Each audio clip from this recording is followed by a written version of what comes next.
the radius of what would be 80 and what would be 120. Which halfway between those is 100. I did that part. He was good at that. Well, hold on just a second. Before we do that, we will go over that one. But Okay. before we do that, ladies and gentlemen, I apologize. When we were talking about all this stuff earlier, I was acting like this is the first time you had done circumference in this class. But it wasn't. We actually, back in 1.7, back at 1.7, we actually did circumference. Crazy. Back then. Wow. Yeah. You weren't yet. So, I was in quarantine. these notes were a little bit of review with circumference, but then where it got interesting was realizing that you can use proportions to figure out arc lengths and arc measures, which is kind of weird. So basically, you can have like a whole circle being represented by 360 degrees, and then an arc could be some degree measure of that. Or you can also think of the whole circle as being circumference, right? And then an arc being an actual length of that. And it turns out those two ratios are going to be the same. And you can use it to figure out missing things with triangles. What's really wild is you can also use the degrees like this and think of the whole circle as being area. And it turns out a slice of the pie over the total area will also be equal to the degree over 360. And that's what 11.6 is. I mean 11.5. It talks about that. So it all kind of comes together with that.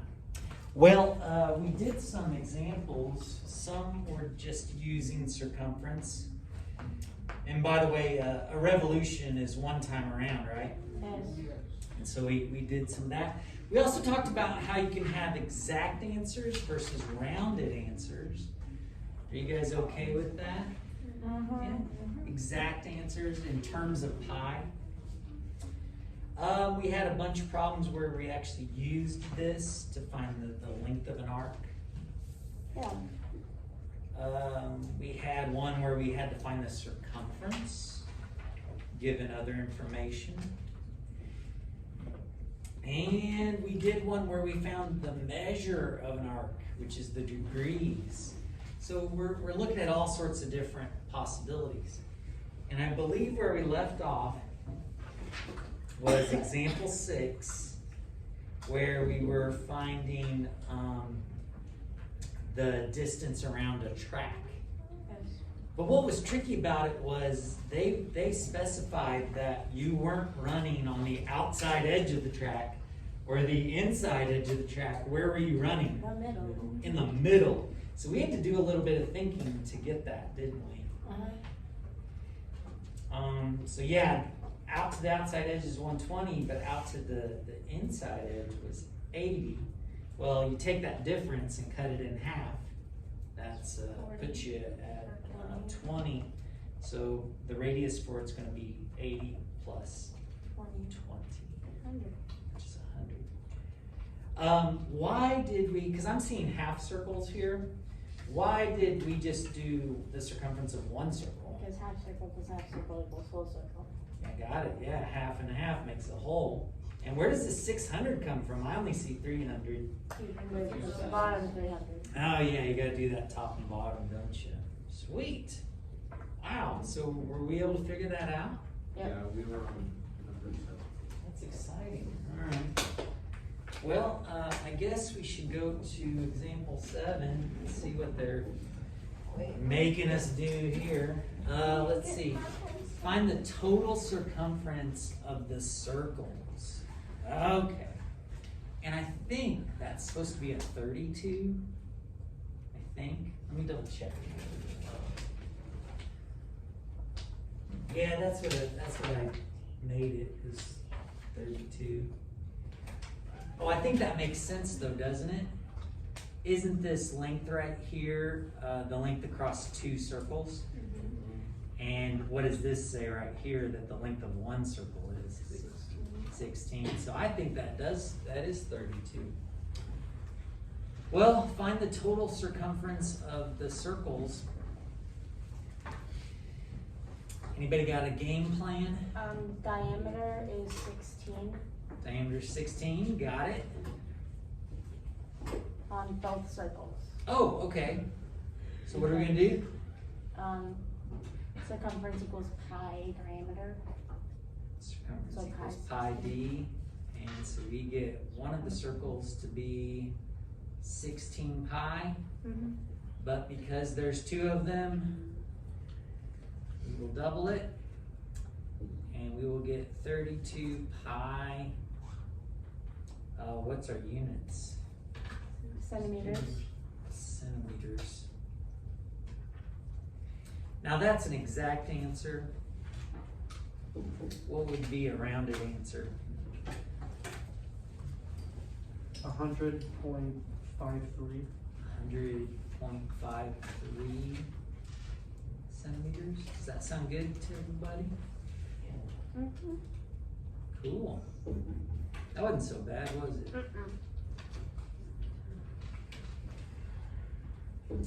Well, one more here. Example 9 says, find the circumference. I would like for you guys to do this and have me come around and check it, because it's been a while, and I think this will be good practice to see if you're back on track.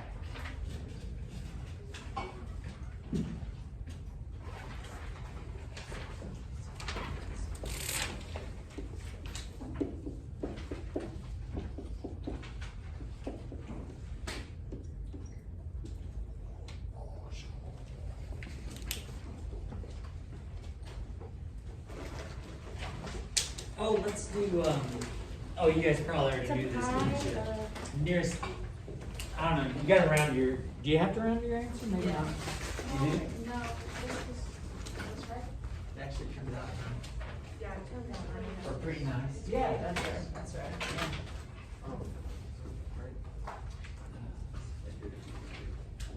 Oh, so, I got something a little bit different. That's a 7, right? Yeah. Yes. Okay, just double check. I think maybe you just wrote the wrong thing, to be honest.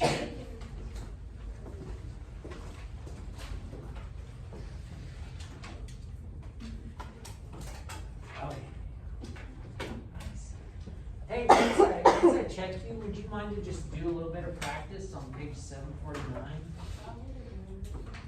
No, we're also gonna start at 5.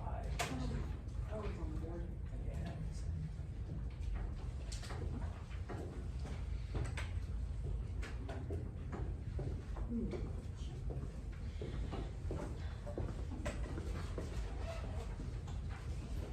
Would you mind to put some notes on there?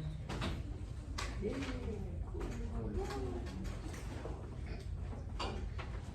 Yeah.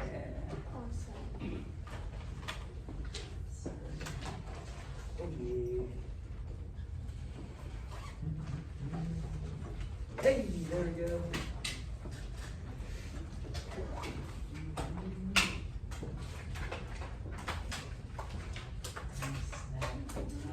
Only one thing here. One is circumference, which is just the length of the unit.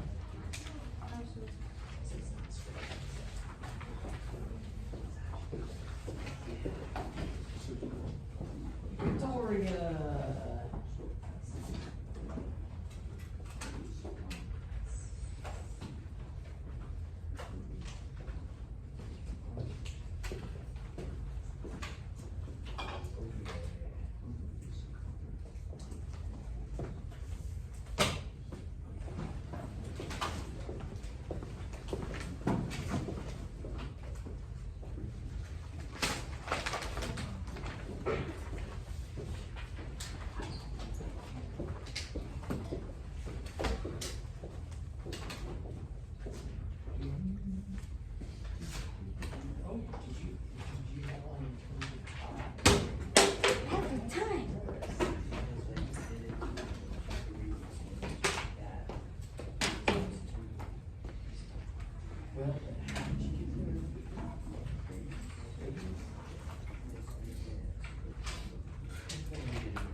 Well,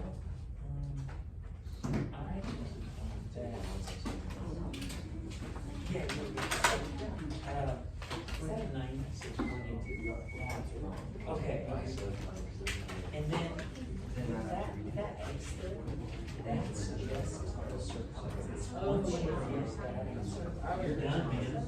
You're done. Because they're just asking for the circumference, you don't even have to do pi. So whenever you solve for that X, you're done.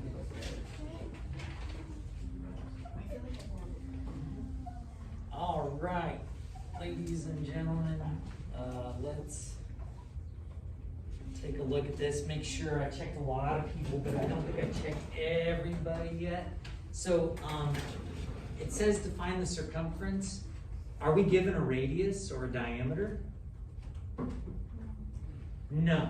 So that's our clue that we're, also the fact that we're given an arc length here, aren't we? That's our clue that we're going to use a proportion. And we're given the arc length, which is 6.82 centimeters, and that will always be divided by the total circumference, which is what we're trying to find, isn't it? And that ratio needs to be equal to the measure of the arc, which is what? 75 degrees over, what's the total? 360. Is everybody with me on that? So it's always the arc over the total, the arc over the total. It's just you're talking about degrees here and lengths here. How did you guys go about solving this?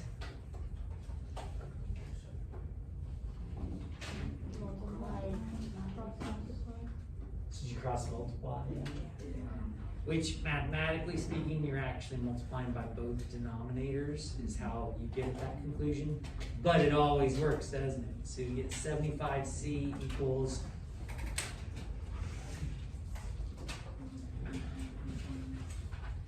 equals 6.82 times 360. And at that point, I'm going to leave that in my calculator. It doesn't look like I have to round it anyway, does it? But if I did have to round it, I would leave it in my calculator, because what's going to be the next step? Divide by 75. So oftentimes I'll actually write out 360 times 6.82. I'll just write it all out before I grab my calculator. That way I can enter it in my calculator all at once and get the most accurate answer. And a lot of you wisely just said, hey, I don't need to round that. And so you made it 0.736, right? What are the units? Centimeters. But I suppose if it was asking you to round to the nearest 10th or 100th, you could round that, couldn't you? Yeah? All right. Well, ladies and gentlemen, spend a little bit of time practicing, would you? Page 749, 1 through 29, odd. Maybe we'll do like 15 minutes and then see how you guys are feeling about it. I would like to make some headway on the next section because it's so similar.